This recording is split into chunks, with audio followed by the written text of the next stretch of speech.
الحمد لله رب العالمين، الصلاة والسلام على محمد وعلى آله وأصحابه أجمعين.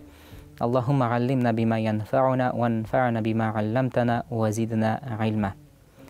Барлык мактау һәм рәхмәт, шөкер сүзләре булса иде Раббыбыз Аллаһка, хуҗабыз, тәрбиячебез, бердән-бер ризыкландыручы, бердән-бер шифаландыручы, бердән-бер тынычлык иңдерүче, безне күреп, белеп, ишетеп торучы, күңелебездә булган барлык уйларны, хисләрне белеп торучы Раббыбыз Аллаһ субханаһу ва тааля.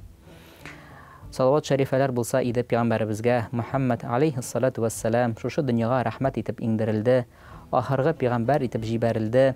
Кыямәт көне алдыннан ул соңгысы иде, һәм кыямәт көнендә ул беренче булып кубарылыр, һәм үзенең өммәтен беренчеләрдән булып җәннәткә алып керер, үз кулы белән җәннәт капкаларын ачыр, һәм Кәүсәр чишмәләреннән эчерер, һәм барчабыздан да Аллаһ субханаһу ва тааля разылардан булсын, исән чакларыбызда изге булып яшәргә. Бу дөньяны калдырасы вакыт җиткәндә тәүбәләр белән, пак һәм чиста күңел белән китәргә ва ахирәттә хәерле, дәрәҗәле кешеләр арасында кубарылырга, уң якта булырга, һәм шуннан соң шатланып, куанып, бергәләшеп җәннәтләргә керергә Аллаһ субханаһу ва тааля безләргә насыйпларын әйләсә иде. Азиз дин кардәшләрем, әгәр дә игътибар итеп карасак, Пәйгамбәребез саллаллаһу алейхи ва салламның бу дөньяга иңдерелү сәбәбен. Ул үзе әйтә иде исән чагында: "Мине Аллаһ Тәгалә җибәрде бу дөньяга бары тик камил булган әхлакларны, күркәм булган әхлакларны камилләштерер өчен." Пәйгамбәребез алейһиссалату вассалам бу дөньяга килде, соңгы пәйгамбәр булып, һәм ул үзе белән Аллаһ Тәгаләнең соңгы китабын алып килде. Аңа Җибрил алейһиссалам Аллаһ Тәгаләнең соңгы сүзләрен, Коръән сүзләрен иңдерде. Һәм пәйгамбәребез шушы сүзләрне кабул итеп, көн сайын бер аят, берничә аят, бер кагыйдә, берничә кагыйдә, бер гыйбадәт ысулы, икенче гыйбадәт ысулы, әкренәп 23 ел буена алейһиссалату вассалам безгә динне җиткерде. Һәм соңгы хаҗында Аллаһ субханаһу ва тааля соңгы аятны иңдерде. Анда әйтелә: "Аузу биллаһи минаш шайтанир раҗим. Ал-йаума акмалту лакум динакум ва атмамту алейкум ниъмати ва радиту лакум ал-ислама дина." Бүген мин сезгә динемне камилләштердем, һәм ниъмәтләремне иңдерүне туктаттым, тамам кылдым, һәм шушы ислам дине белән мин разыйдырмын, диде Аллаһ субханаһу ва тааля. Һәм иң соңгы иңдерелгән аят шушы булып исәпләнә, күп кенә галимнәрнең фикеренчә. Менә шушы камил динебез, җәмәгать, безне өйрәтә әдәп һәм әхлакка. Намаз, ураза, хаҗ, закат һәм калган гыйбадәт ысуллары бөтенесе дә юнәлтелгән калбыбызны пакларга, әхлагыбызны камилләштерергә, безнең дәрәҗәбезне күтәрергә. Шул рәвешле Пәйгамбәребез саллаллаһу алейхи ва саллям үзенең иң хәерле күркәм үрнәге белән дөньяга мисал калдырып, иң хәерле дәрәҗәдә эше белән, үзенең мөнәсәбәте белән, үзенең кылган гамәлләре белән кешеләрнең йөрәкләрен яулады. Аларны җәлеп итте, үзенә таба барды. Әлбәттә, Пәйгамбәребез саллаллаһу алейхи ва саллям инде бу дөньяны калдырып киткәнгә 1400 елдан артык. Инде без аның сөннәте буенча бүген яшәргә тырышабыз, һәм шушы мәгънәдә Пәйгамбәребездән бер сахаба сорады: "Я Расулаллаһ, кыямәт көнендә ди кешеләр бик күп булыр, һәм без янәшәңдә басып торырга теләрбез, ерак булырга теләмәбез, бит мөселманнар да чыннан да анда иншалла бик күп булыр, бит ул санлы, күп санлы халык бөтенесе бер җиргә сыйып бетмәс." Һәм шунда бу сахаба сорады: "Я Расулаллаһ, ничек миңа синең янәшәңдә басып торырга?" дигәч, Пәйгамбәребез алейһиссалату вассалам әйткән иде. Төрле риваятлар китерелә, ләкин бу риваятта Пәйгамбәребез әйткән иде: "Минем янәшәмдә булыр шул кешеләр, кемнәрнең холыклары камил булды, кемнәрнең әдәпләре, әхлаклары күркәм булды." Шуңа күрә Пәйгамбәребез саллаллаһу алейхи ва салламның икенче бер әйткән җирендә без беләбез, кыямәт көнендә үлчәү мизаннарында иң авыр әйбер ул күркәм холыктыр. Кыямәт көнендә үлчәү мизаннарында иң авыр әйбер, ягъни изгелекләрне арттыра торган иң авыр әйбер ул күркәм холыктыр. Менә шушы күркәм холыкка Пәйгамбәребез безне өндәде. Һәм без дә бүген шушы күркәм холыкка игътибар итсәк иде. Бит Peygamberimiz sallallahu aleyhi ve sellem beləsiz bik ədəbli, bik ahlaklı idi. Həm əlbəttə onun ədəb ahlakları hər bir kişiyə özünə xas, özünün yönəlişində qağıladır. Məsələn, Peygamberimiz özünün ailəsinə bik görkəm münasibətdə buldu. Balalarına, bu mən özünün balalarına, qalğan balalarına bik görkəm münasibətdə buldu. Peygamberimiz aleyhissalatu vesselam əti əniga qarata ayrışa ixtibarlı buldu. Hatta özünün əti ənisi bik yaş dünyadan gitsələr də, əlbəttə Peygamberimiz ənisini yoğaltqanda bik yaş idi, sabı idi. Şuna qaramasan qalğan ətilərə, ənilərə hörmət göstərə idi. Həm şulay Peygamberimiz aleyhissalatu vesselam özünün sahabələrin həm yanaşasında bulğanlarını öyrətə idi gil, ülkənlərə qarata da hörmətli bulurğa. Azizin qardaşlarım, əlbəttə bizning jirlikdə yıl sayın sentyabr axırında, oktyabr başında ülkənlər günün bayram etələr. Özlərincə büləklər alalar, əlbəttə məclislər ötkərələr. Bəlki nindir qısalarda bu yaxşı əməldir, şundan da onların көңелен күрү. Lakin musulmanlar ülkənlərə qarata bari tək bir künlüğünə түгел, bəlki yıl davamında yaxşı, həm matur, həm güzel münasibətdə buladır. Dinimiz bizə şunu öyrətə. Uylab qına qarağız, Peygamberimiz aleyhissalatu vesselam'ın etken bir sözün.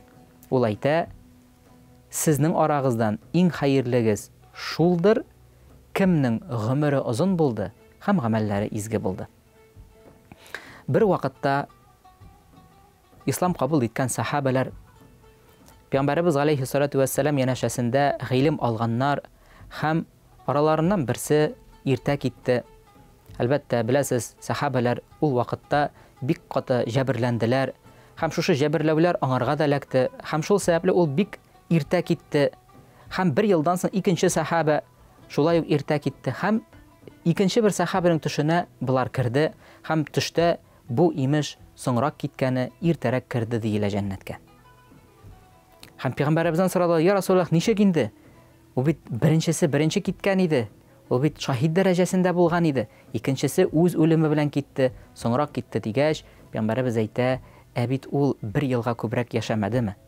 Ya'ni bir yılga ko'proq namoz o'qib, bir yılga ko'proq uroza tutib, bir yılga ko'proq xayr berib yaşamadimi?" Albatta shulay.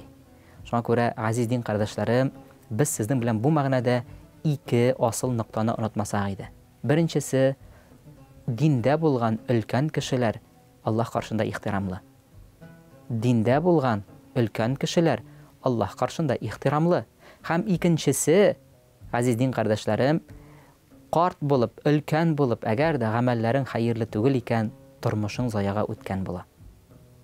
Lakin amellerin hayırlı bulup, izgi bulup, namazlı, dıgalı, urazalı bulup, izgi bulup yaşap kalsan, aziz din kardeşlerim, elhamdülillah, gümür dürüst hem bəxetli ötken bula. Şuna görə Peygamberimiz sallallahu aleyhi ve sellem'nin tağın bir aytgan hadisi orunlu, ol ayta, Allah Teala'nı zorlav isabindendir, ülken kişini zorlav. Yani, eğer de sen Allah Teala'nı zorlayım deysen, bu dünyada yeri turgan, hürmetke layıklı bulgan, yaşasın yaşagan, şeşek ağargan, ülken kişiye hürmet kürsət, Allah Teala'nı zorlagan şekilde bulursun. Şuna görə, günlerden bir günü, bu indi Peygamberimiz Medine'den Mekke'ye jingu bilen kelgəş, Abu Bakr Peygamberimizin en yakın sahabesi şatlığından etisini alıp geldi. Etisi kış hal bilen geldi, bik ağır geldi, yardım ettiler anarga. Hem Peygamberimiz gördü de, ey Abu Bakr dey, eğer de aytgan bolsa men özüm bara idim. Aleyhissalatu vesselam, qarağız indi көркем örnek, eğer de aytgan bolsa men özüm bara idim dey. Peygamber bula turib, dereceli bula turib. Şuna görə Umar radıyallahu anhu günlerden bir günü uramda yürgen vakitte gördü bir kişini hayır sırab otura. Bu Yahudlardan. Ham soradı, "Nishlab oturasın bunda?" Dege ayta, "Bilasingmi dey, sen bit bizden nalog alasın dey. Jizye. Mena şuшы nalogni to'lar үшін dey, yaş vaqtda men to'laydim dey. Ishlab to'laydim, menga og'ir tugul, har men qartaydim, men hozir to'lay olmayman dey. Şuna görə men majbur dey hayır sırarga." Ham Umar ayta, "Bu kundan alıp dey, men seni azat etem, ham bütün ülkenlerini azat etem, mena şuшы jizye to'lavdan." Aziz din kardeşlerim, uylab qana qarayıq hələ. Hatta шит дин әхелләренә, шит милләт әхелләренә Пәйгамбәребезнең алейһиссалату вассалам сахабаларның нинди күркәм үрнәк һәм мөнәсәбәте булган. Безнеке чыннан да шундыймы? Без чыннан да мөселман буларак, сөннәт буенча, без галимнәрнең әйткән сүзләре буенча, аятләргә туры китереп, хадисләргә туры китереп, тормышыбызны алып барганда, без чыннан да дөрес итеп мөнәсәбәт карабызмы? Шул хакта уйланыйк әле тагын бер тапкыр. Азиз дин кардәшләрем, Абдулла ибн Аббас, беләсез, иң Коръәнне күп белүчеләрдән. Ул Аббас, Пәйгамбәребез алейһиссалату вассаламның абыйсы Аббасның улы Абдулла, көннәрдән бер көнне Зәйд ибн Сабит дигән сахабаның атка менгәнен күргәндә, йөгереп килде дә аңа менәргә ярдәм итте. Зәйд ибн Сабит читенсенеп калды. Нишлисең ди? Нишлисең? Син бит Пәйгамбәребез нәселеннән булган. Син бит аның якын туганы, Пәйгамбәребез белән ике туган булып исәпләнәләр. Нишлисең дигәч, Абдулла ибн Аббас дәрәҗәле, галим буларак, үзе дә хөрмәткә лаеклы кеше буларак, нәрсә ди? Ишетик менә шушы сүзләрне һәм исебездә калдырыйк. Ул әйтә, менә шулай хөрмәт күрсәтергә өйрәттеләр безне өлкән кешеләргә һәм гыйлем ияләренә ди.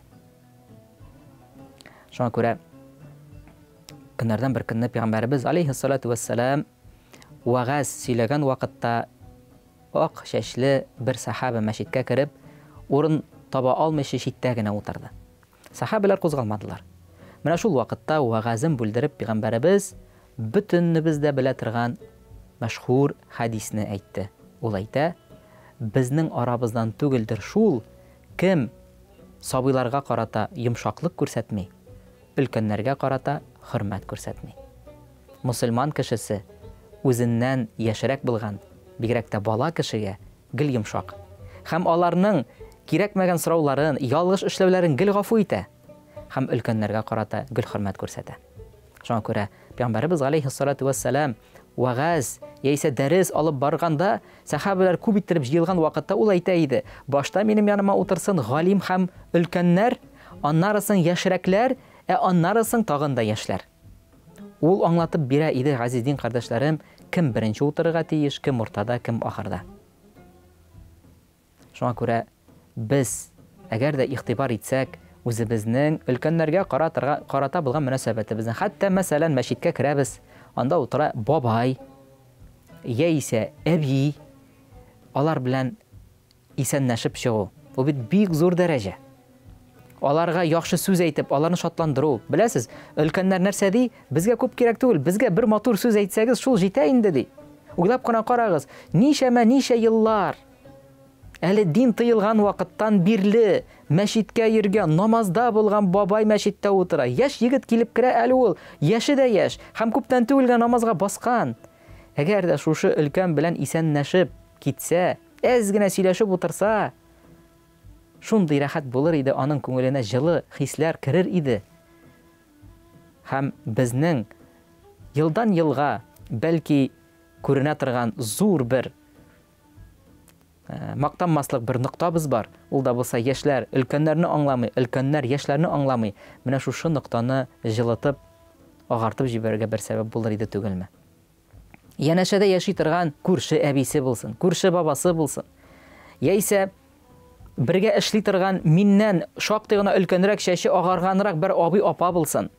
Авыр мени соң миңа яшь кешегә әз генә булса да хөрмәт күрсәтү. Аеруча бер урынны бирү, аеруча итеп исәнләшү, аеруча итеп ниндидер бер җылы мөнәсәбәт күрсәтү авыр түгел җәмәгать.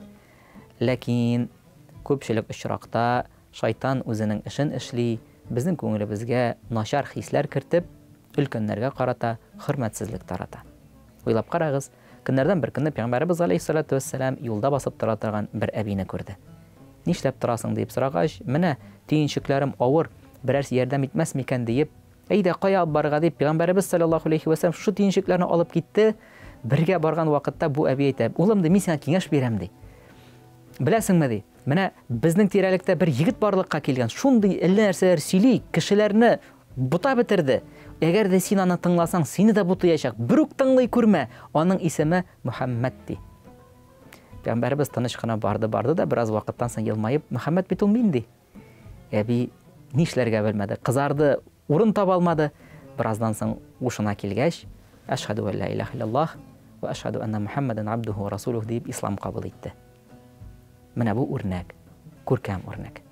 Менә шуның өчен Пәйгамбәрбез инде безгә дә шушы мисалларны кулланып тормышыбызда әдәп, әхлак, югары күркәм үрнәк саклап, чын мусульман булып, ихлас булып яшәп калырга насыйплардан булса иде. Субханакаллаһумма бихамдик, нашһаду ан ла илаха илля анта, настагфирука ва натубу илейк.